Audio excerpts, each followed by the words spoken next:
All right. I think we're live. Brian, you're muted. There we go. Can you guys hear me now? Yeah. All right.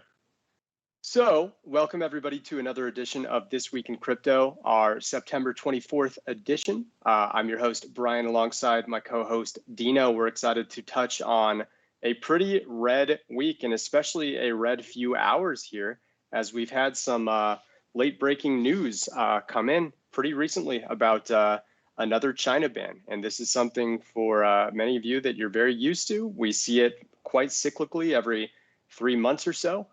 Some China FUD comes out, the markets bleed, and then after the fear kind of subsides, things tend to recover.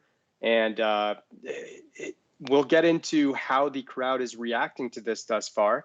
Obviously, we have, not just here at Santiment, but many people in the trading community have gotten used to these patterns of China FUD coming out, buying the dips, and eventually having those dips get scooped up and prices recover. Obviously, it doesn't mean it's always going to happen that way, especially when the crowd expects it to happen. You know, oftentimes the dip can last a lot longer than the crowd is comfortable with. So we'll touch on the social reaction, how that's going to impact the markets according to our data and history, and how on-chain metrics are looking, of course. But to start, just a quick price recap.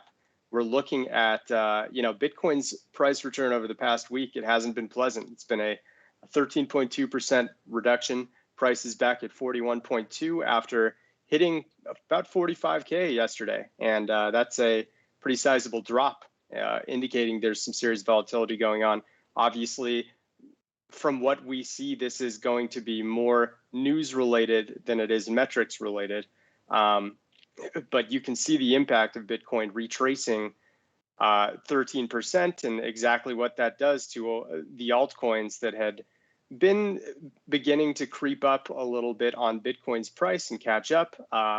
Obviously, with this kind of drop, that kind of just gets neutralized right off the bat. Dino, what's your take on what we've been seeing thus far? I mean, this is just seasonal China FUD, I think. One interesting novelty about this particular news is that the central bank has, for the first time ever, mentioned Tether specifically by name in the announcement, saying Tether is now illegal. And so lo and behold, we've got massive inflows of Tether to exchanges over the last, I mean, like 4, 5, 6 hours.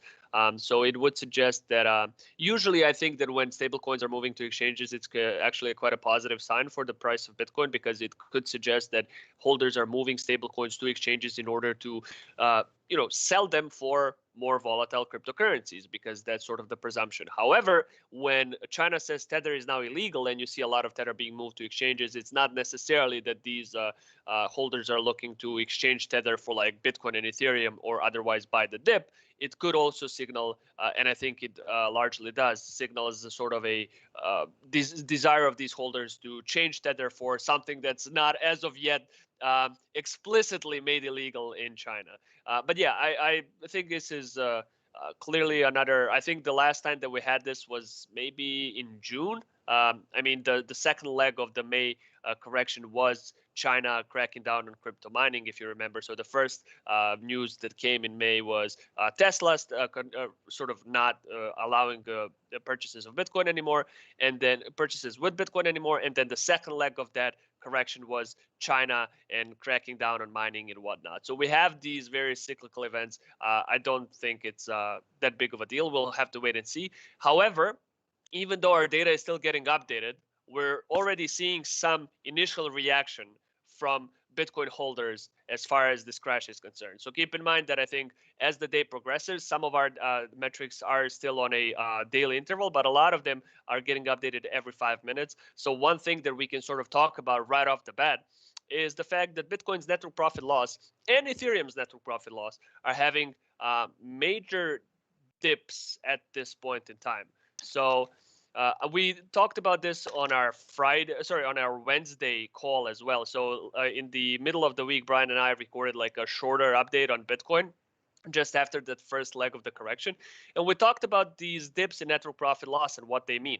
Essentially, for those of you guys that are not familiar with how this metric works, I'll just explain it very briefly. What we do, it's an on-chain metric that tries to calculate the total ROI of all daily Bitcoin transactions. So what we do is we take the price of each unit of Bitcoin that is moving today, and we take the price at which it was moved last time on the blockchain, and then we take the price at which it was moved today, and the difference between those two prices for all daily transactions becomes this chart. So when you see big spikes in network profit loss, that means that on average, coins that are moving on the blockchain today are moving at a significant profit relative to the last time they were moved, and the assumption is relative to the time that they were acquired, right? So it's basically suggesting some elevated profit taking.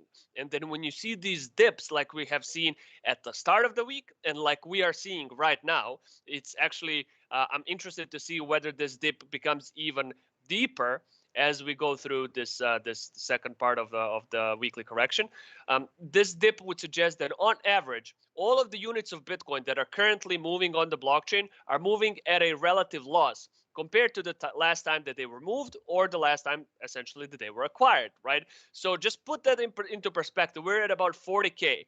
I think there have only been several, the number of weeks that I can count Bitcoin being above 40K, I can probably do it on both of my hands. So it's not really a whole lot of time where these holders could have acquired Bitcoin at prices higher than they are right now. So the fact that mostly Bitcoin that is moving today is actually has been acquired at higher prices than now suggests that it's weak hands that are making most of the moves. In other words, it suggests that people that have acquired, or addresses that have acquired Bitcoin either very recently, like in the past couple of, and I would bet personally that it's probably the people that have acquired Bitcoin in this last couple of weeks that are now turning on BTC and sort of slightly, panicking and selling off because they're fearful that the China correction is going to replicate what we've seen back in May, right? In either way, I think this is a good sign. Not necessarily for like a immediate recovery, but we have seen similar dips in Bitcoin's network profit loss back in May and back in June. Those were, by the way, some of the largest drops in Bitcoin's network profit loss ever. Here, they don't look maybe that big, but that's why I wanted to say that these latest drops or dips in Bitcoin's network profit loss, they might look kind of small, but you need to put them into proper context because we're looking at them at the same time that we're looking at the May dips, and those May dips were the biggest drops in Bitcoin's network profit loss ever, right? So with that sort of being said, it I think is a fair assumption that there is, similar to right there that Brian is sharing at the start of the week, similar to those drops, we are already seeing a relative amount of Bitcoin being moved at a loss, meaning some weekend shakeoffs, Brian, for now. Absolutely. This is about one of the best indicators you can look at in terms of weekends getting shaken out of the markets. And when we do see these big spikes, it very often is preceding of a bottom, not necessarily right away. This is, of course, a short-term time scale, but just as we saw back in the 6-month perspective, when they happened in May, there was about a couple, 2 to 3 weeks more of decline before things began to finally pick up after those weekends were removed from the markets, at least temporarily. I mean, one thing, maybe it's a good idea to check out my insight from a couple of days ago. It was a very short pulse insight that I wrote where I basically just linked to a chart layout that I made for these types of situations. So what we like to do when we see these types of crashes, right? And Max is here on the call and he can maybe give some of his insights as well. But in general, what we like to do is we like to look for instances of market pain in on-chain and social data, right? We like to look for metrics that can tell us that people are experiencing a lot of distress and a lot of discomfort about the current state of the market. Because by rule of thumb, the market always tries to inflict maximum amount of pain to as many investors as possible. And yes, it's very painful for people that are holding Bitcoin still and most of the other coins, but it's often a necessary period in any sustainable price rally. It's a necessary gap where you need to shake out a lot of weak hands and you need to move coins into stronger, diamond hands or whatever, in order for us to see a bit more of a sustainable and a long-term price recovery and price relief. So with that chart in mind, there have been several sort of pain indicators that have shown up on that chart over the last couple of days, actually since the start of the week, really. So the first one that we're seeing here is the exchange inflow. Now, Brian, we can probably zoom it in a little bit because this massive spike in exchange inflow at the start of the month is sort of just dwarfing everything. So let's look at the last week. There we go. So you can already see right there at the middle of the chart. So basically on Monday and Tuesday, there has been a pretty significant uptick in the amount of Bitcoin moving to exchanges, right? So people were on average, or addresses were on average looking to reduce their exposure a little bit and liquidate their positions because they thought this is just the start of the pain, right? So it's probably best for me to take some profits while I can. So that's, signal number one, that some people were looking to exit the market for a time being because they're scared. The second one that we already talked about was network profit loss. And then the last one in this sort of conglomerate of charts, Brian, is MakerDAO collateral liquidation amounts. And let's look at the last 6 months or so, because you'll see some very interesting patterns, I think. There we go. So essentially what this chart is showing is it's showing the amount of wrapped ETH that is being liquidated from MakerDAO CDPs that are using wrapped ETH as collateral, right? So not just for Bitcoin, we're also looking to we're also looking for pain markers in other protocols and in other pockets of the market. So this, I think, is a pretty interesting sort of gauge of how DeFi participants are feeling, right? Liquidations from CDPs, I think, is similar to sort of by proxy liquidations on the derivative markets, right? It's a marker of market pain and holder pain. So as you can see, over the last 6 months, there have been several large spikes in liquidations from CDPs in MakerDAO, and several of them so far have earmarked local bottoms for Ethereum. So we've seen that in May. So the first leg of the crash marked the first sort of massive spike in liquidations before we had a relief pump. And then the second leg, there we go, right there at the bottom. No, the one that you were just showing, Brian. Right there, that was the second leg of the crash, had another massive spike in liquidations, marking the sort of actual bottom. And then more recently, we had one in, I think there was, on September 7th, right after we crashed, there was a pretty significant spike in liquidation, suggesting, okay, it might be sort of time to bottom out and there's sort of going to be a period of consolidation. And then most recently, at the start of the week, Monday and Tuesday, another pretty significant spike in liquidations. So currently, we're not seeing any liquidations just yet. I think we need to see Ethereum drop a little bit more further down, because the collateralization ratio in CDPs is still pretty high for the liquidations to occur.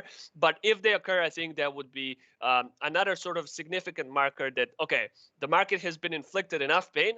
It might be time to chill and for the price to consolidate a little bit. So yeah, overall, I think all of these indicators that have shown themselves at the start of the week, they suggested that we are looking at a potential bottom, and we were. And Bitcoin was, and both Ethereum, Bitcoin, most of the market was doing very well until today, when China decided to sort of cut the rally short. So these are now, once again, the markers that we're going to be looking for. We're going to be looking for major drops in network profit loss to suggest that people are panicking. We're going to be looking for a lot of liquidations in CDPs to sort of look at it as a proxy for pain among DeFi participants.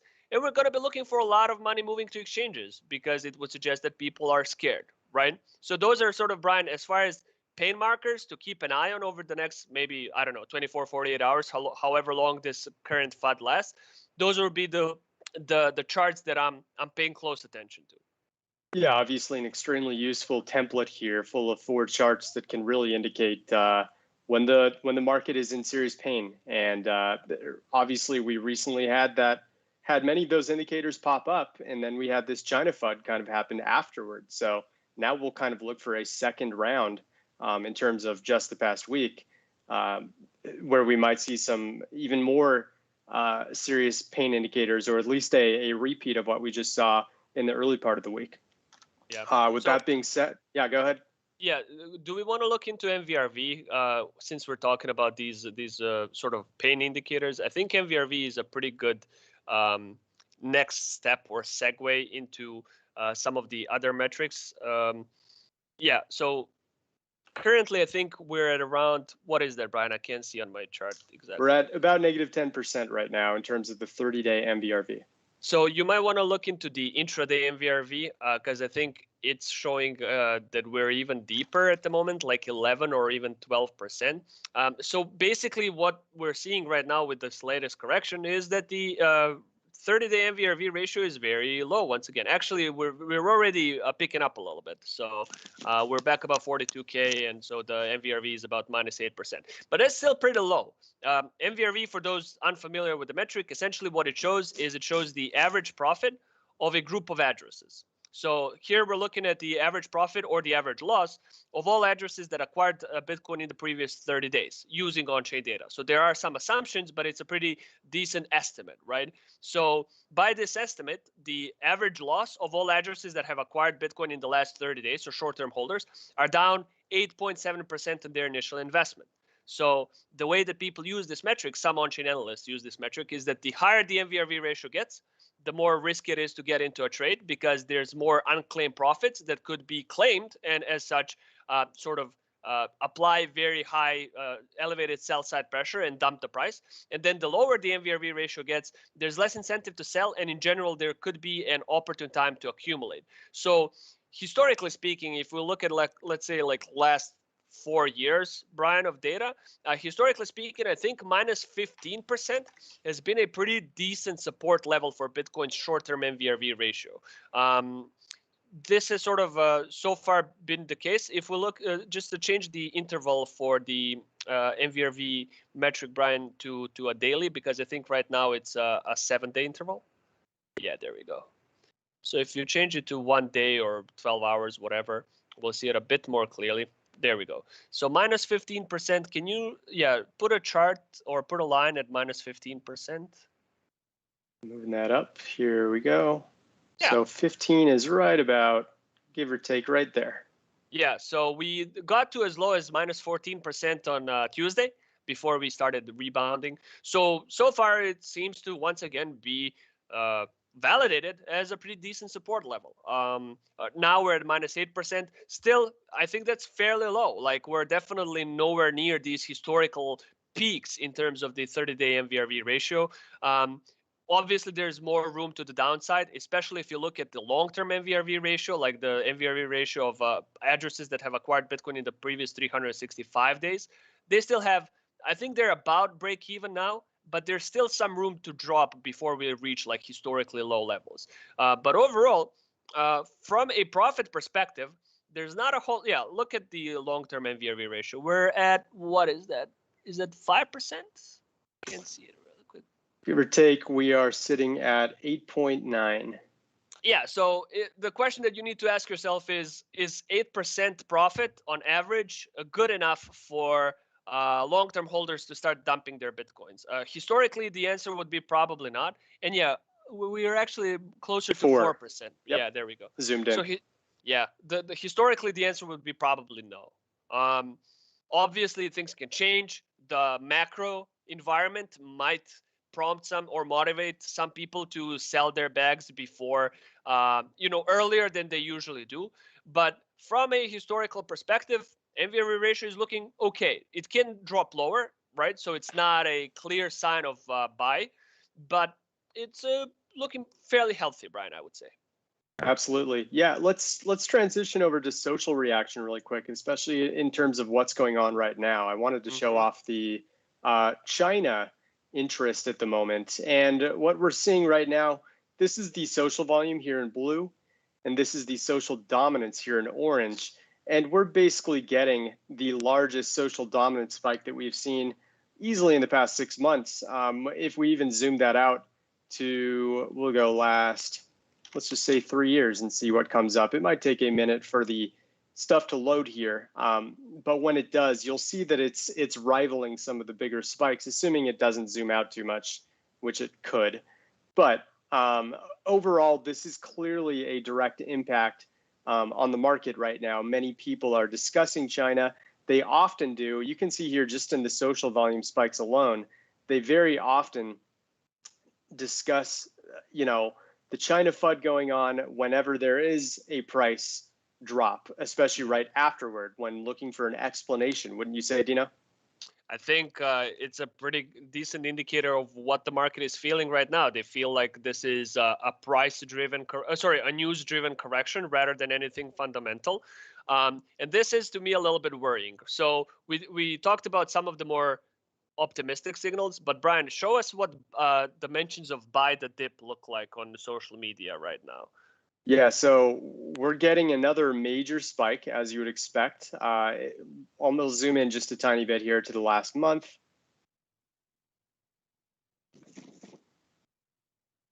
Give it just a moment. And you can already tell here in the social volume department that it's huge, and the social dominance spike that just popped up really indicates this is the biggest spike we've had in the past month. As people really feel that this is just another dip to scoop up. They're, like I said at the beginning of the call, people are very used to hearing about this China FUD and kind of brushing it off and realizing that it's going to be temporary. So many calls are happening. Obviously, we have jumped back above 42K just during the span of this call so far. So people have called for the dip, and so far the dip is starting to be bought up. Yeah, so somebody, I think BK Mamba just commented, any thoughts on the buy and dip social trends? Exactly. I think it's not a great sign for the short term. We've got Max here on the call. Max, if you want to share a few words on how you read this chart. But Brian, in the meantime, just zoom out to the last year. Let's look at where these spikes in buy the dip mentions came beforehand. So this is not something that's unusual for... Yeah, go ahead. Just shortly. You're in good form. We also need to pay attention in the context, because sometimes if they say, I buy the dips, but it keeps dipping, and then it has a little bit, could be a bit different meaning. So generally, we always like when buy the dips spikes, like you see, what was it, February or May? This last big spike, and then it goes down. Yeah. So right. This is the best condition. Yeah, and we kind of seen it now. Yeah, but yeah, continue. Exactly. So, yeah, I'll say this really quick, Dino. I've seen this chart reacted to similarly in similar dip opportunities, and very often, what happens is the crowd will a temporary price jump, maybe a fraction of where it was before, by widely proclaiming that it's time to buy the dip. But mid and long term, the crowd is usually wrong, and there's a larger slide, as Maxim was just mentioning, before the crowd stops being interested in buying the dip, and that's when the actual dip buy happens. So there's kind of that self-fulfilling prophecy that goes in the opposing direction more often than not. For sure, I agree. I think, look, to be fair to the crowd, if you look at the April correction, right, there were two spikes in buy the dip mentions. The first one was clearly wrong, and then the second one was right. So at some point in time, usually what I like to say is that the crowd is usually, it's not necessarily wrong, it's just early, right? So one of these buy the dip spikes is going to prove itself probably correct. I think for the time being, there's still just a little bit too much market euphoria. So the thing that I am concerned about, and this is not to say that it's necessarily going to mean that we're going to see like a drop below 40K and whatever. It could just be a period of consolidation, right? So if you look at the buy the dip mentions last time, the biggest spike in buy the dip mentions was at the end of May. What happened at the end of May? What was the news around that point in time? It was China. It was China cracking down on crypto mining. And similar to that point in time, I think a lot of people thought this was a period where news is dominating, or it's like FUD-driven narratives, and we're probably gonna, because of that, we're probably, since we're okay from a fundamental standpoint, we're probably gonna zoom back up. It didn't happen for a couple of months. So I personally like to see people lose all hope before I can say, all right, this is a good place for us to recover from. At the moment, it still seems like people are hopeful, and that's it's a dangerous thing to be hopeful in the crypto market, Brian. Absolutely, it's difficult to remember. A lot of people get into crypto and assume everyone's on the same team and everyone is rooting for Bitcoin to go up together. But as Dino just mentioned, capitulation and the feeling, the group feeling of it's time to give up and move on from crypto because it's just dead. That's the time when you're actually wanting to be in crypto. You want to go against what the majority of the crypto crowd is doing. For every person who is earning a Lambo, there are people who are losing lots and lots of money betting the wrong direction on crypto. It's just like we looked at with MVRV. It's a 0% game. There aren't necessarily an equal amount of winners and losers, but there's an equal percentage cumulatively that always hovers around 0% for all trades. And that means that there are people betting against and betting for the markets at any given time. And when you see major spikes mentioning it's time to buy the dip, that means there are a lot of people that are betting against that at the same time. And if anything, it's kind of a volatility marker where very often that first buy the dip spike has a very short-term impact followed by a longer-term opposite impact. And then, you know, like Dino mentioned, the second time around, it can often work at least more for a longer period of time, but then there's still a capitulation until the crowd gives up on buying the dip. So. Absolutely. Very well said. I think one other thing that we can talk about in terms of social metrics is just to look at the average sentiment towards Bitcoin at the moment. Just to sort of round up this discussion on social metrics, this is what we're seeing. So maybe just smooth it out a little bit more to the left, Brian, so we can see it a bit more. Yeah, and in terms of, instead of 6 hours, maybe let's take the 12-hour interval, because I find that to be a bit more realistic or a bit more effective. And let's see where Bitcoin-related sentiment is now. So it seems like, can you zoom in a bit? Yeah, let's go last 6 months or so. Sure. We'll even just go last 3 months. We got a super granular look. Yeah, just to see where we are. All right, well, we're moving back down, which I think is good. So this is what we've seen with this crash, right? Immediately after the Monday and Tuesday crash, the average sentiment towards Bitcoin has spiked to a 40-day high. So people that are not familiar with how this metric works, what we do is we collect data from about 1,500 or now more than 1,500 crypto-related social media channels. This is Telegram, crypto subreddits, Twitter accounts, other sources of information as well. Here we're currently specifically looking at the Twitter accounts that we're tracking, and the average sentiment is calculated by a machine learning algorithm that takes all of the mentions of Bitcoin or any other coin, and it labels those messages as positive or negative or ambivalent. And so the result is this chart where a spike towards a positive side suggests that on average, the crowd on that social channel is becoming more and more bullish, or the messages are becoming more and more hopeful and positive about that coin, and vice versa. So what's interesting, and it kind of goes hand in hand with that spike in buy the dip mentions, is that there was a pretty big spike in sentiment towards Bitcoin at the start of the week, which I thought was a little bit concerning, because it did point to the fact that the crowd was a little bit too greedy, a little bit too overzealous to get back into the trade. I think a lot of people missed the first leg of this rally. So they're like, okay, finally, I can buy Bitcoin at a discount, right? What's nice about the last 24 hours is that we are seeing a crash in terms of the average sentiment towards Bitcoin. So I don't know if this is going to last. Keep an eye on this chart. But historically speaking, and based on some of the backtests that we've done, high or positive social sentiment is not a friend to Bitcoin. It's not a friend to Ethereum. it's not a friend to most cryptocurrencies. When you see a lot of people talking rocket emojis and pump the coin, when those types of mentions are flooding your timeline, it's historically been less than a great time for that coin's price action. What we ideally want to see is we want to see people be very bearish, be very concerned about the sort of mid and long-term potential of a particular asset. So the fact that we're now moving back, and it seems like a pretty steep drop in terms of average sentiment towards Bitcoin, good. I would like to see it drop even more, Brian.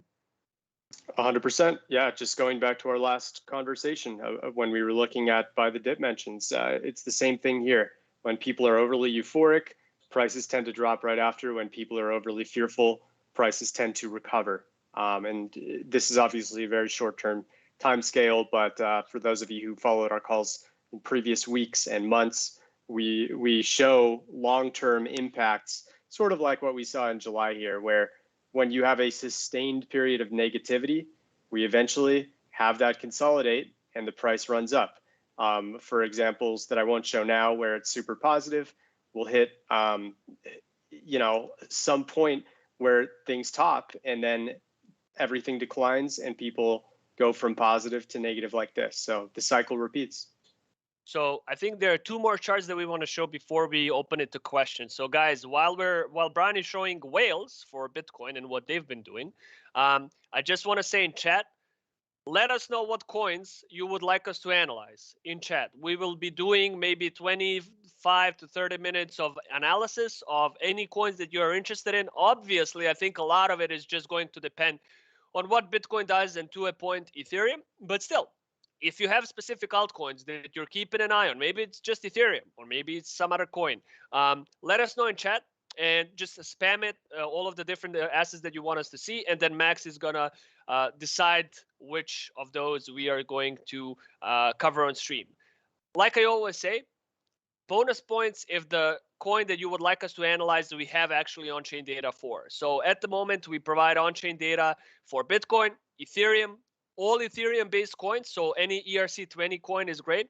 Litecoin, XRP, and Binance coin. So if you want us to analyze some coin that does not fit that description, that's fine. We can't look into its on-chain data, but we can look into its social data, development activity data, and a few other tidbits. But if you want us to look into stuff like exchange inflow, MVRV, what the whales are doing, make sure that it's an ERC20 coin. All right. So talking about whales, Brian, right now, can you tell us what you're showing right now? What is that chart? Yeah, so we're looking at the cumulative values of holders that have between 100 and 10,000 Bitcoin in their addresses. Very often we like to look at this millionaire tier, we call them, because of the fact that this is kind of the largest group of retail traders who are making actual human trades versus those exchange addresses that often go beyond 10,000 coins. So this is kind of a true behavioral snapshot of those whales and what they're doing with their holdings at any given time. Yeah, so also just a lot of institutionals, right, probably Absolutely. fit into this category. So it seems like throughout this last crash, the total holdings of this address has not changed a bit. What is that, 9.19? Yeah, we're at 9.19. It's worth noting, Dino, that the FUD news happened in tandem with the last snapshot that we got. So we get these metrics coming in every 12 hours right now on our platform. The last one was at 5 a.m. Pacific, which was roughly 2.5 hours ago. And the China FUD happened pretty much right there. So the next candle that we see, or line, I should say, is going to be very telling as to how they're reacting to this. So, of course, but I would say it's very interesting to me that even though like the Monday and Tuesday crash, they're still more dramatic than this one. Oh, yeah.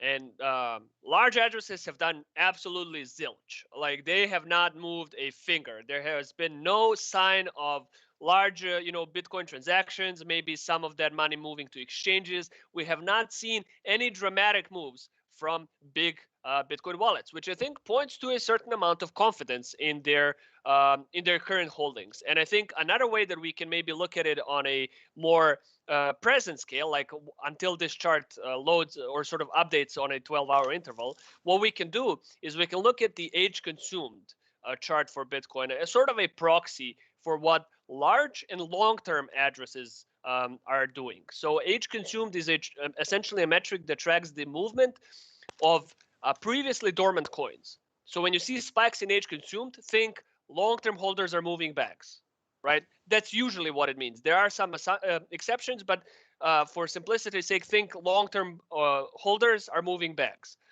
At the moment, as you can see, age consumed chart has been entirely flat for Bitcoin. We are not seeing any major uptick in the activity of coins that have been, dormant for the last year, last 2 years, 3, 4, 5, and so forth.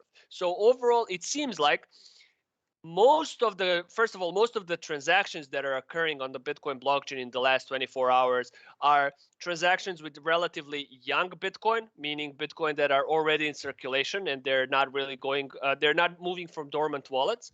And number two, because we're seeing a big drop in network profit loss, what that means is that short-term holders are those that are losing most money or sort of selling their coins at a loss over the last 24 hours. So everything points to the fact that the only, or not the only, but the majority of the transactions or the majority of the addresses that are reacting to this China FUD are short-term addresses that might be selling at a loss, which I think it's not a bad sign. It's pointing to a weekend capitulation rather than anything dramatic being done by either whales or long-term holders. So far, I think generally a stable sign for some of the key stakeholder groups for Bitcoin. One last, I guess, Brian, chart that we might want to look into is the exchange inflow of different stable coins. So if you want to lock the price of Bitcoin, just so I think I've already got it up. Oh, okay. Yeah, right here. So Bitcoin versus the flow balance of USDT, right? Yeah, we can start with that. We can also just look at the exchange inflow, but I think flow balance is also fine.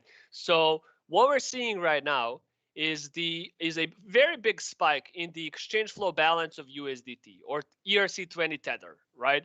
And we're sort of comparing it here to the price of Bitcoin. Actually, Brian, can you change it to exchange inflow and zoom out to the last, let's say, 6 months or maybe a year of data, just so I can show people what some of the previous spikes in exchange inflow have looked like. This is for Bitcoin, the exchange inflow. Yep, got it. So just change that. So while Brian is making the chart, I talk about this fairly often on these calls. Okay, we can zoom out of that big spike at the beginning of the year, Brian, just so everything else is put into a bit more. Yeah, I think that's fine. There we go. So I talk a lot about the relationship between the price of Bitcoin and spikes in the exchange inflow of stablecoins, because some analysts believe that when there's a large amount of stablecoins moving to exchanges during a crash, during Bitcoin's crash, it might suggest a lot of buy-side pressure, because what is another reason that you would move stablecoins to exchanges, especially while everything is crashing? Another possible reason would be obviously arbitrage. So that's why you also need to check the exchange flow balance of a coin to make sure that more coins are moving in than moving out of exchanges. But anyway, what we're seeing here is several previous sort of crashes in Bitcoin's price action have coincided with a pretty noticeable uptick in the amount of tether moving to exchanges, right? So we've seen it both in April. So both of the crashes in April have had a relatively big spike of tether moving to exchanges. Then we've seen it back in May, where sort of the first bottom of the May correction was coinciding with massive inflow of tether to exchanges. More recently, we have seen it on September 7th. So right around that bottom, there was a big spike in the inflow of stablecoins of tether to exchanges. And then even more recently, we've seen it on Tuesday when the Bitcoin crashed. And now we're seeing it again. Now, this last spike might be a little bit different. And I mentioned it at the start of the stream why. Because at this point in time, the Central Bank of China has, in their announcement, for the first time ever, publicly announced that, or publicly sort of, announced that Tether, and they mentioned it by name, is banned in China. So the reason that we are now seeing a big spike in exchange inflow could obviously suggest that some people are looking to buy the dip, but it could also, given the context of, the macroeconomic context, it could also point to some holders looking to exchange Tether for maybe other stablecoins. Or other cryptocurrencies in general, but not necessarily pointing to buy side pressure. So I think it's important to keep that in mind, that there could be several explanations as to why there is such a big spike. It's basically the biggest spike in exchange inflow since the May correction. So it's very, very big. So just a little bit of context about why it's happening, right? However, it's not just Tether that we're seeing spikes in their exchange inflow. We're seeing the same thing in BUSD, which is the Binance stablecoin. Let's look at it right now. Okay. So we're seeing a pretty big spike in BUSD, also suggesting that a lot of Binance stablecoins are moving to exchanges, presumably to move or exchange for some more volatile cryptocurrencies. And similar to Tether, previous spike in BUSD exchange inflow had a very interesting relationship with Bitcoin's price. And then lastly, I think also Brian DAI is showing a little bit of a spike in exchange inflow today. Not as big as the two other guys, but still something to talk about. So another sort of uptick in the amount of DAI moving to exchanges. So this could also point to a little bit of elevated buy-side pressure from the stablecoin holder community. But I would keep it with a grain of salt just because of what happens in China right now. It's there is another possible explanation now as to why this is happening. Usually it's just the one. It's like, why else would you move stablecoins to exchanges when everything is crashing? Probably to buy, right? There's not a whole lot of use cases for stablecoins on exchanges. There are a few that offer staking, but it's very interesting that you would do it during a crash. The other possible explanation, obviously, like I said, would be arbitrage. But given that USDT is having a massive spike in exchange flow balance, which says that it means that on average, more Tether has moved into exchanges than moved out of exchanges. That points to a surplus of Tether on exchange wallets. So that's not arbitrage. That's new money being moved to exchanges, right? All of that being said, it could, if the history repeats itself, it could mark a local bottom, but it remains to be seen. All right, Max, we've got a poll, right?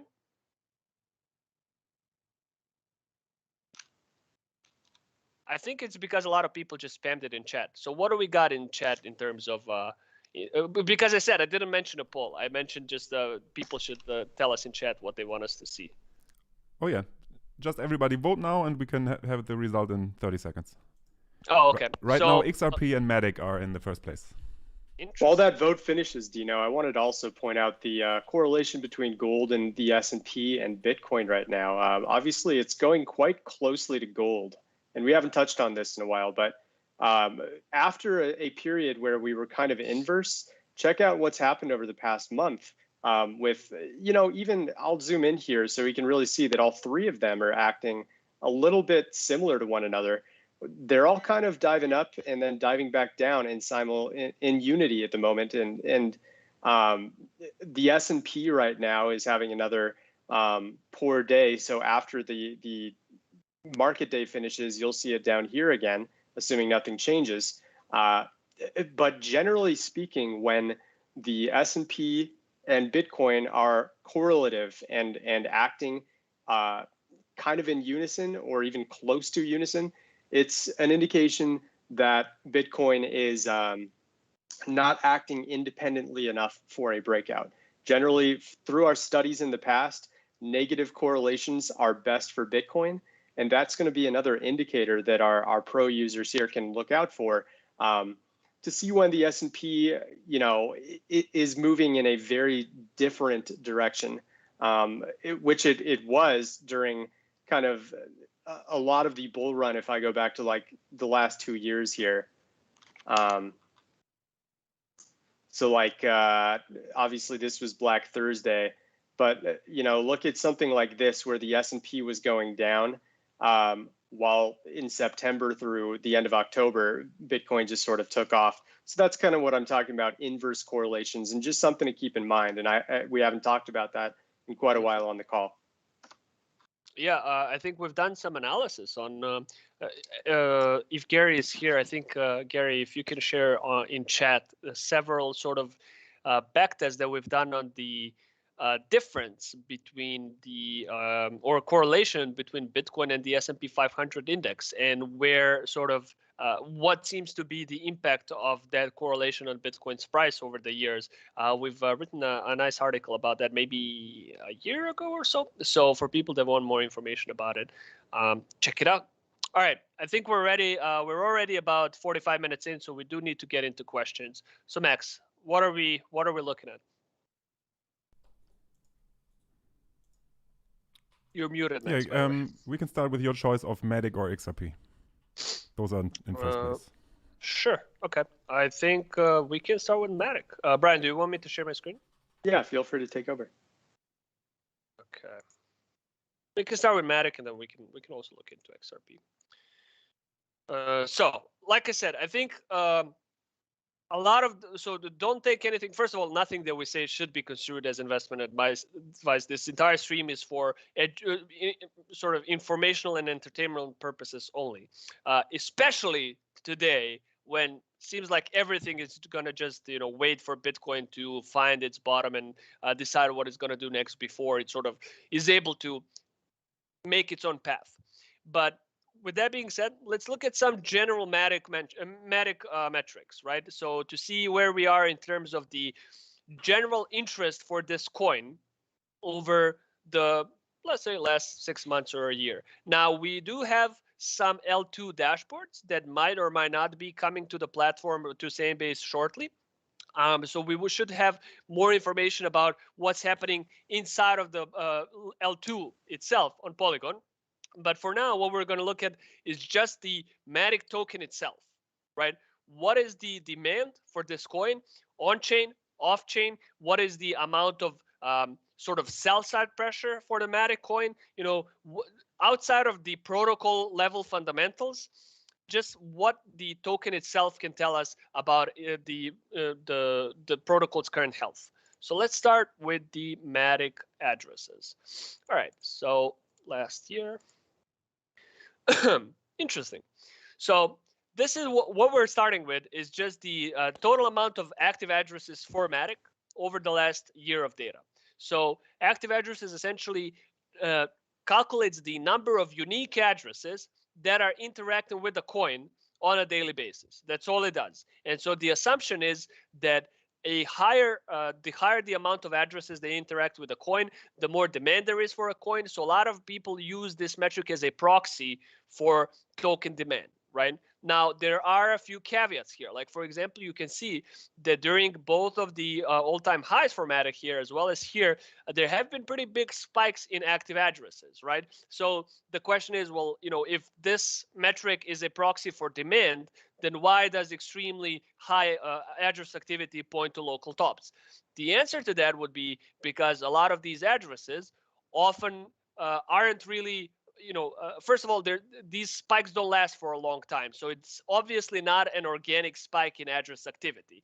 Instead, what a lot of these addresses are doing is they're moving their coins to exchanges to sell. So that's why usually what we like to see is we like to see a very slow but steady growth in daily active addresses and the new addresses that are being created on the blockchain, because that would suggest that over time there's a very sort of organic network effect. But when you see something like 7,000 or 6,000 daily active addresses a day transform to 18,000 daily active addresses a day. So that's a 300% uptick in daily active addresses over like a 72-hour period. That's obviously not normal, right? Unless there was some massive announcement or whatever, or Elon Musk tweeted about the coin or whatnot. So this obviously, these types of spikes would usually suggest that there is an elevated amount of addresses moving their coins to exchanges. And another way that you can look into that to confirm it is by looking at active deposits. So active deposits are addresses that are only used to move, in this case, MATIC, to known exchange wallets. So when there is a spike in active deposits, there is a spike in the amount of addresses that are moving MATIC to exchanges, presumably to sell, right? And that's why you will, not often, but every now and again, there's no, obviously, there's no silver bullet, but you will see sometimes spikes in deposits coincide with local price stops. Here, here, here, here.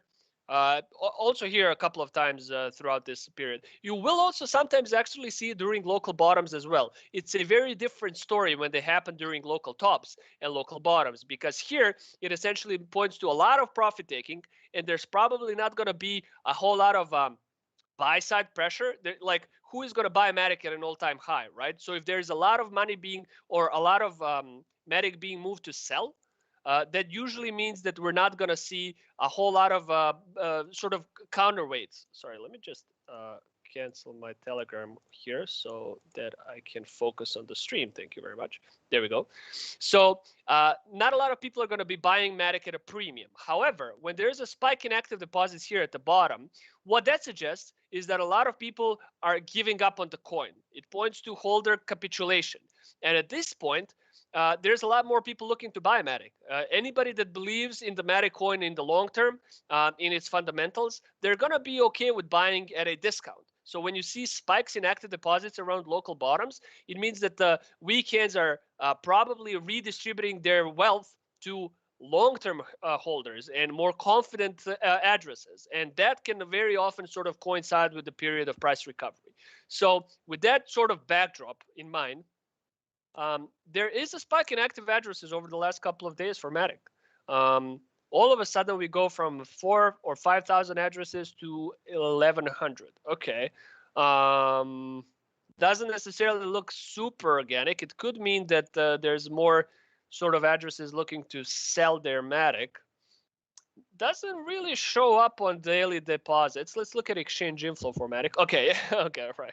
Well, that kind of supports my theory here. So we're looking at the exchange inflow, or the amount of MATIC moving to known exchange wallets, and we're seeing a massive spike. So what that would probably mean is that some MATIC holders are scared and they're moving their coins to exchanges. Let's look at the exchange flow balance just to see what it looks like. Yep. So exchange flow balance also has a massive spike. So anytime that you look at exchange inflow, which is basically only showing the amount of MATIC moving to exchanges, you also want to look at the exchange flow balance, because that looks at the difference between MATIC in and MATIC out of exchanges, right? So maybe there was, if you see something like a spike in exchange inflow, maybe there's a correlating spike in the exchange outflow. So those two sort of cancel each other out. But no, at this point in time, there was a very large surplus of MATIC moving to exchanges, which would suggest, you know, a fair amount of sell-side pressure. And once again, when that happens while the price is crashing, I don't necessarily think that that's always a bad sign. I think similar to what we were talking about with Bitcoin and Ethereum, sometimes these spikes of sell-side pressure at local bottoms, or sort of while the price is crashing, can suggest that there's a local bottom forming. So it seems like, yeah, a fair bit of capitulation. Let's see if we can find a few other interesting tidbits for MATIC. So age consumed is also staying very flat. Let me. Okay. All right. So here, let's talk about net profit loss. So we're seeing a few sort of drops in net profit loss. They seem fairly small, but I think similar to what I talked about Bitcoin, these are some of the biggest drops in net profit loss ever. And you can actually see here, it coincided with a bottom, and then here it also coincided with the local bottom. Obviously, it doesn't always do so because sometimes there are spikes in net profit loss either in the positive or negative direction that have nothing to do with the price, right? Maybe there's a transaction that was not motivated by a coin's price, but it's still recorded on our charts. So, you know, always keep that in mind. Overall, however, we are seeing a fair amount of like a cluster of drops in net profit loss over the last couple of days for MATIC. What that means is that on average, the MATIC coins that are moving on the blockchain are moving at a loss relative to the last time that they were acquired. So I would say that the last time they were acquired is probably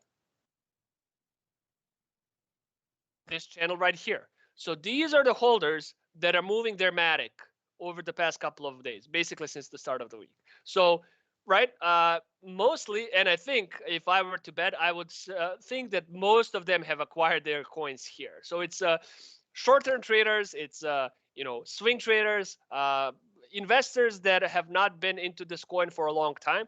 They seem a little bit scared about what's going on with the market, and they're just liquidating their assets. What I think is similar to what I talked about with Bitcoin. It's very painful in the short term, but I think it's necessary and often a positive sign for the longevity of the rally. And also because H consumed is not spiking, what that means is that there's not a whole lot of long-term holders that are moving their bags on the network. So it's mostly short-term guys, short-term addresses looking to sell. Long-term holders seem to be pretty confident in MATIC's price performance, which I also think is decent. Let's look at MATIC's MVRV ratio to see where we are. And let's look at the last maybe 2 years. 8 hours. All right, so I'm going to draw a couple of lines here. This is a line. Oh, sorry. I think we got this one around here. This is around minus 20, minus 25%, somewhere around there. We've got a relatively significant support level, I think, that we are approaching with MATIC. We're currently at about minus 7%. Overall, that means that short-term MATIC holders are currently down by 7% on average on their initial investment. So the question that you need to ask yourself is, are people going to start reducing their exposure in MATIC while they're down 7%? Obviously depends on macroeconomic trends, but it's I don't think it's something to be too worried about. I think when MATIC holders reach these levels of profit, like plus 80% and above, that obviously, even like plus 40%, we can even see. So 40%, let's draw a line here. Yeah, like this level right here, here, and here. Yeah, there's going to be a few sort of spikes, outlier spikes outside of that channel. But this seems to be a point in time where short-term holders like to take some profits at around like plus 30, plus 45%. So this is the local peak for MVRV that I would keep an eye on. And the local bottom is at around minus 20, minus 25%. Currently, we're still in the negative territory, meaning that there's a room to grow before we move into sort of a danger zone for MATIC, right? Now, this is obviously sort of a mid to long-term indicator. It's not necessarily meaning that tomorrow MATIC is going to pump, especially because I think everything now is correlated to Bitcoin. But I think it's a good sign overall. And I think most MVRVs for coins are now going to be pretty low because of the dumpage, right? So I think a lot of people are going to be in pain and below break even, which sucks for them in the short term, but I think is a good sign for the market overall. Now let's also just briefly move back to active addresses and talk about this spike. So let's for a second assume that this is legitimate, which I'm not sure. I would need to check out what's happening with MATIC. It seems like it might be just price motivated, or a lot of addresses looking to sell off their MATICs.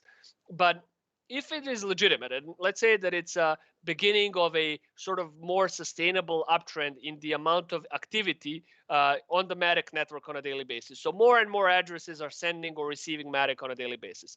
How big is 9K, right? So I do this quite often on these calls where I compare daily active addresses of any coin that we're looking at to the rest of the Ethereum ecosystem. So where would 9,000 addresses fit on the leaderboards of ERC20 coins? How many coins have more than 9,000 addresses on a daily basis?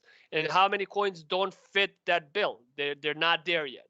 So I would say, just based on my experience, that this is probably like the top 15 coins. This would probably put MATIC in the top 15 coins on Ethereum, which obviously, like, it's a good place to be. So I think we already have that. Yeah, have that here ready. So let's say 9,000 daily active addresses on average in the last day alone. So here it says 4. Okay, let's try 7,000 just to be sure.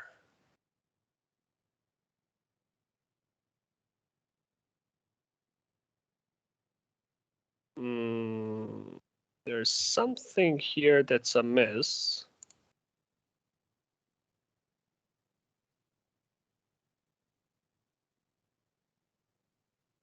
Last day.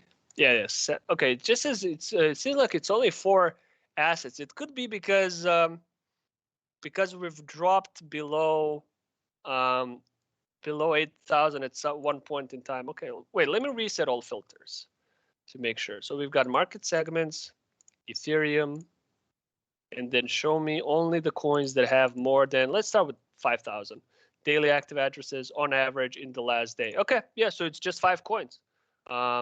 Ethereum, Tether, USD, C, Shiba, and wrapped ETH. And if we take the last 7 days as an average, it's just 8 of them. So in the last 7 days, it seems like only 8 coins have more than 5,000 daily active addresses. So that's 7 days. So on a weekly scale, how many coins have more than 5,000 daily active addresses? It is a list of 8 assets: Ethereum, Tether, USDC, Chainlink, DAI, Shiba Inu, SLP, and wrapped ETH. So if MATIC was able to hold this level, it would be up in the actually like top 10 assets on Ethereum if it's able to hold it for another week. Actually, it's quite low. I expected there to be more assets. It seems like because of the fees or other reasons also, there's not a whole lot of activity on Ethereum right now. So just, only 8 coins that have more than 5,000 daily active addresses, that's a fairly low number, right? I think most of you would agree. So for MATIC, that's a good sign, right? Because MATIC is all of a sudden having a whole lot of new addresses interacting with it. What's concerning to me about MATIC is that we are seeing some, sorry, one sec. We are seeing some short-term sell-side pressure, right? A lot of exchange inflow at the moment. So assuming that Bitcoin bottoms out here, this could be a good sign. But it seems like we might wait for a little bit more before this sell-side pressure is absorbed completely before we are able to recover. I hope that helps. All right, what was the second coin, Max? XRP? No, the second winner in the same spot is Cardano. Oh, okay. People love talking about Cardano on these streams, man. Yeah. I mean, sure, I'll look at Cardano. I've warned you guys. We don't have on-chain data for Cardano, but you always ask for it. So we'll look at it from a few other perspectives. All right, so let's look at it from a social perspective first. So this is social volume for Cardano. Similar to, I think, a lot of coins. Like if I look at MATIC, I actually didn't show social volume for MATIC, but let me show it. So this is what often happens. Spikes in social volume around local price tops here, here, and here as well. Before now, currently, not a lot of people discussing MATIC. Like we're back to like normal levels, which is good. So moving back to Cardano, we see several spikes in social volume around local price tops here, here, here, here as well. Since then, there has been less and less of a chatter towards Cardano, which I think is not necessarily a bad sign. I think at this point in time, I think we were a bit overvalued. Like the crowd has overhyped Cardano and Solana also. Like if you look at Solana, yeah, I mean, massive spikes in social mentions. And by the way, the reason why we've got an even bigger spike here than at an all-time high, I talked about this last week, is because there was an outage of the Solana network. So a lot more people were sort of trashing Solana here than at any point they were shilling it during the rally, which was funny to me. But anyway, Cardano social volume is in a decline. On the whole, as a rule of thumb, I don't think it's a bad sign. I think having a coin that is flowing under the radar is much better on average. Obviously, there's no like nothing works 100%, but on average, I think having a coin fly under the radar and not being discussed a whole lot, especially if it has decent fundamentals, is always going to be better than a coin that's already in a public's eye and sort of being talked about ad nauseum daily on the mainstream crypto channels. So the fact that, let's look at social dominance for Cardano as well. We can also see that the social dominance of Cardano is dropping quite significantly. So social dominance is a metric that calculates or compares the amount of mentions of Cardano to mentions of other top 100 cryptocurrencies on social media, right? So here we can see that the social dominance has peaked at about like what 14, almost 15%. So that's a lot of community chatter that was mainly focused on Cardano compared to other coins on crypto social media. Since then, and we have seen like similar spikes at all-time highs or local tops. So historically not a great sign, right? So since then, seems like the hype about Cardano has died down pretty significantly. I mean, I'm sure it's still alive and well in its own like subreddits and communities and whatnot. But on the mainstream channel, they talk about everything and anything. Cardano is currently not a major topic of discussion, which I think is a decent sign. I think it would be a good thing for Cardano to sort of move into not oblivion, but just sort of these very low levels of interest from the mainstream community, so that it can sustainably pump before the retail crowd comes in and crashes the party, overvalues the coin, and then we need to have another short-term correction. So this is a good sign, I think. And let's look at the average sentiment toward Cardano.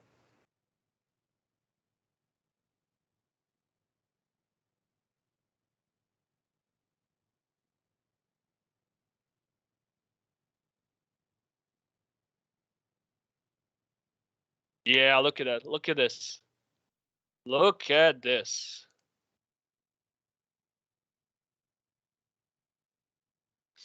Look at these spikes in social sentiment around local tops. Here, here, here, also here before the ultimate crash. At the moment, the average sentiment towards Cardano, pretty freaking flat. Actually negative.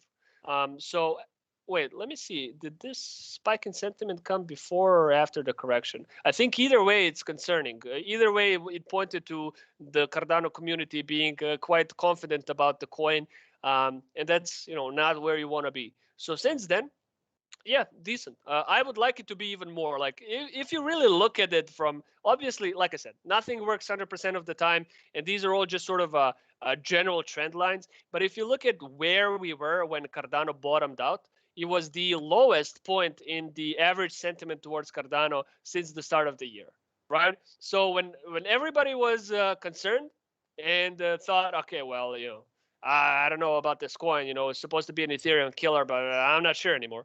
This is where we started to really blossom once again. At the moment, we're not there yet, but on average, the sentiment seems to be a little bit more undecided or anxious than average. I would like it to be even more.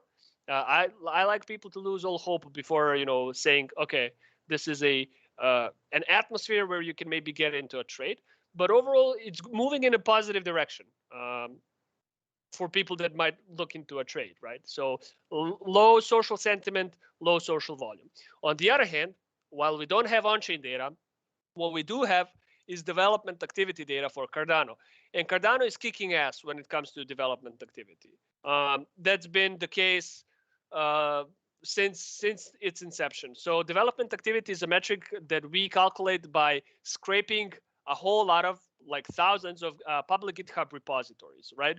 And so what we do is we clean those GitHub repositories, or we eliminate all events that are not development related. So we don't count comments on issues, forks, that types of stuff. We only look at like code or development related events in those GitHub repositories. Essentially what I'm trying to say is we only try to look at the amount of legitimate resources that have been expended by the Cardano team into coding manpower, into future development of the project. Like how much are they pushing code? Because the more they're pushing code, the more by proxy there can be a chance for that this team is working on new features, it's polishing its existing features, it's staying true to the roadmap, and in general, it's working hard. And that's, from a fundamental perspective, that's something that you want from your project. So if I look at all-time development activity for Cardano, this is what it looks like.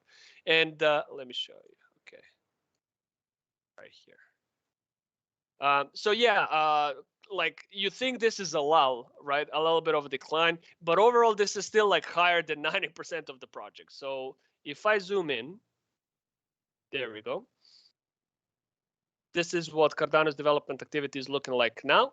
Let me show you on a watch list. So if I look at all of the projects that we have in our database, it's more than 2,000 projects.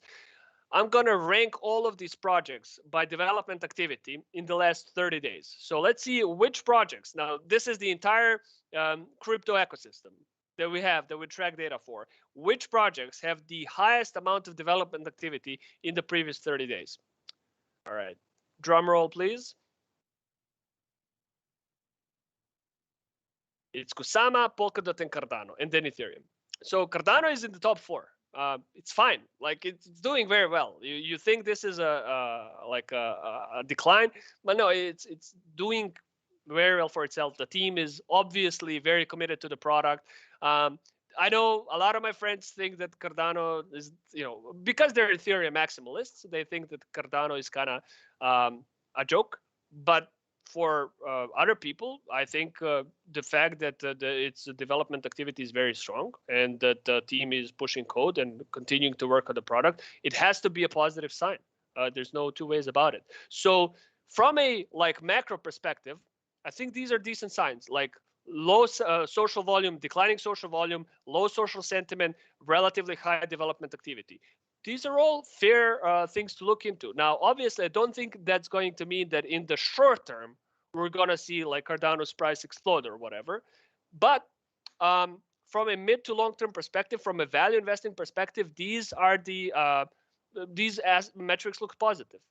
In the short term, it's all going to be down to Bitcoin. So it doesn't really matter, right? Not that it doesn't matter, but it's not going to fly by itself. Let's put it that way. All right. Do we got anything else? I think we need to cut it short here, right, Brian? We're about 10 minutes past. Yeah, we're at 10, 11 minutes past. Petra is going to start joining us next week, but maybe we can show off SanR just for a couple minutes if you'd like. We could both say a few words.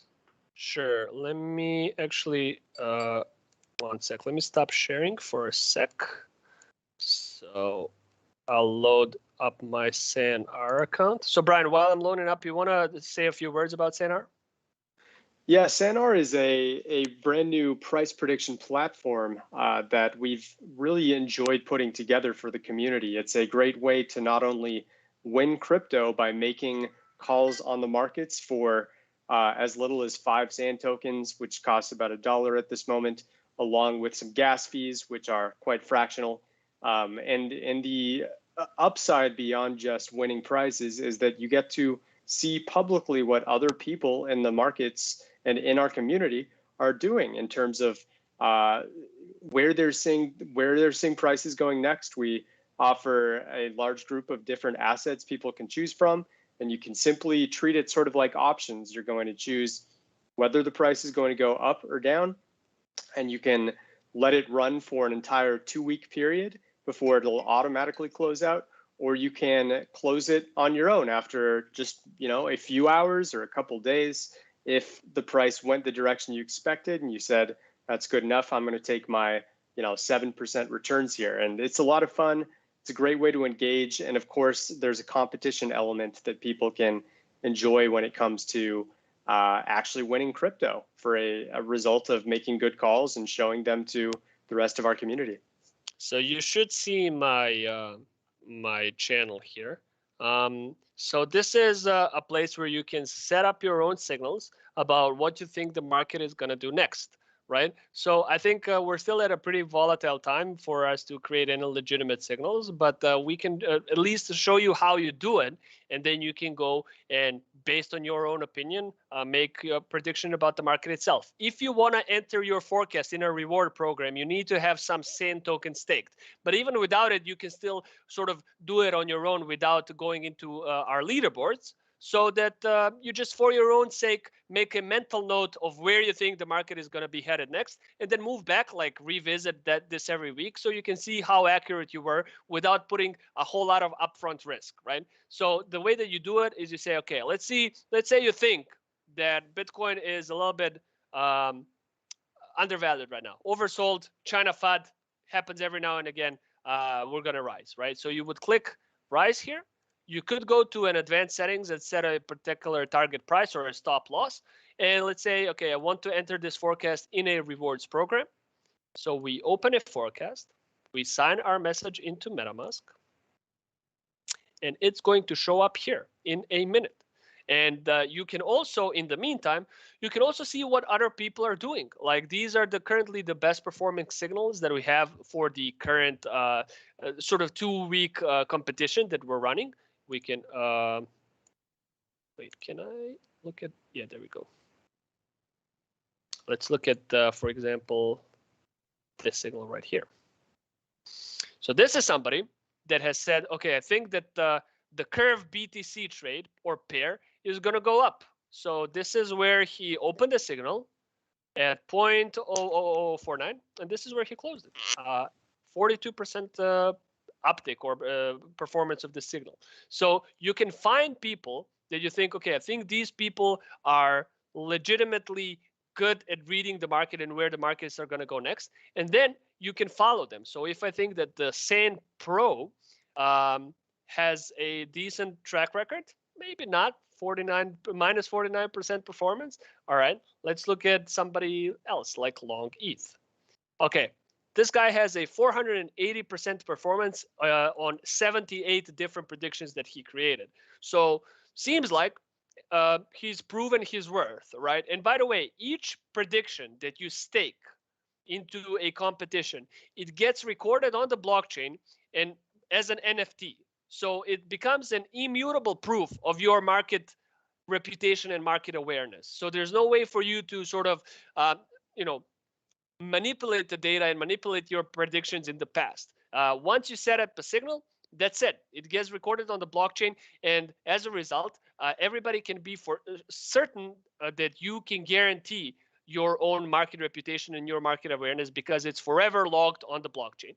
And a feature that we're very excited to add to SanR in the future is to allow people that have built their reputation to issue subscription NFTs for their signals, so they can monetize this reputation in a decentralized way. They can become owners of their own signals and issue subscription NFTs for people to track their signals in the future, right? So if I want to follow this guy for now, I can click on follow, and I would need to pay a certain amount of SAN.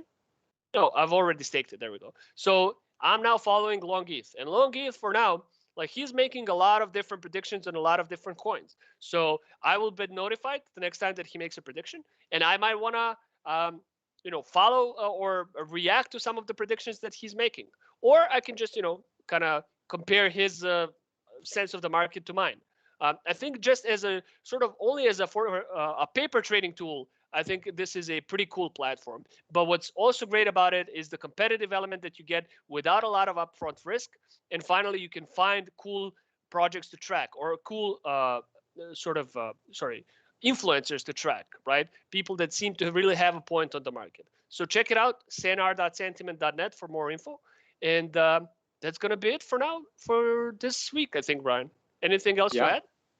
Nothing else, guys. I appreciate all of you joining us today. We got some good viewership, and it's always great to see that you guys are not only tuning in yourselves, but spreading the word and letting others know where they can catch up on a weekly call that is all about data and objectivity and trying our best to give you a glimpse of what is going on behind the curtains of crypto metrics. So thank you all, and looking forward to chatting next week.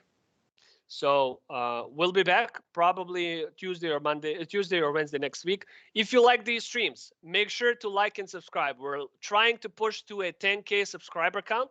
We're getting there slowly, but if we could get there faster, even better. So if you like this type of content, first of all, make sure to subscribe to the channel. Second of all, make sure to share it with other people you think would like this type of content, because it helps. It goes a long way to us pushing ourselves to another goal. We're trying to get as quickly as possible to 10K. So if you can help us in that, that would be great. And it would motivate us to maybe even do more of these streams on a weekly basis. So in the meantime, check out our Discord. Link is in the description of this video. We're going to be talking more about the market until the end of the day and sort of try to track this China FUD as it develops on our charts. So if you want to keep a track of that, join our Discord and keep the discussion alive. All right, stay safe, guys. It's a pretty volatile time. Thanks for the call, and I'll talk to you soon. All right, bye, everyone.